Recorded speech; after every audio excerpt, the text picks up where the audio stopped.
bamaze kubakubita inkoni nyinshi, babashira mu nzu imbohe,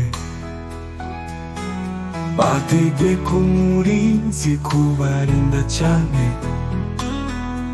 Ariko mu gicuku Pawulo na Sila barasenga baririmbira Imana, izindi mbohe zirabumva.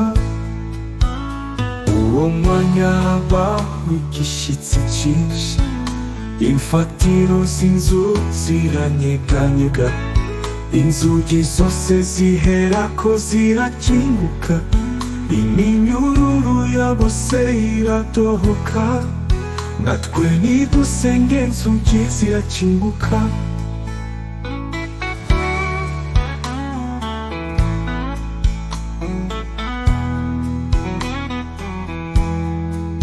Nawe ategetswe atyo abajugunya mu nzu yo hagati,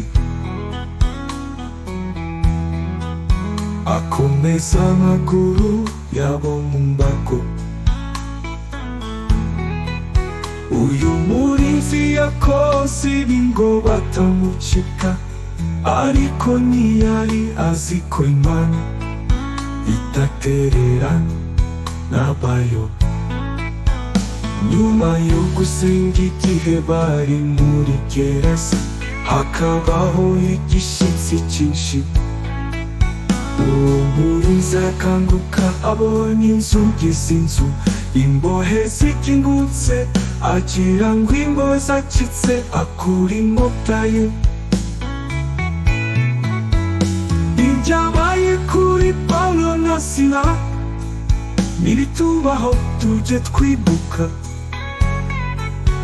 ko Imana itadutererana mu burwayi, mu bukene, mu bupfubyi, mu igereza, mu bibazo byose ducamo. Tuba turi kumwe kuri iri Mana yafungura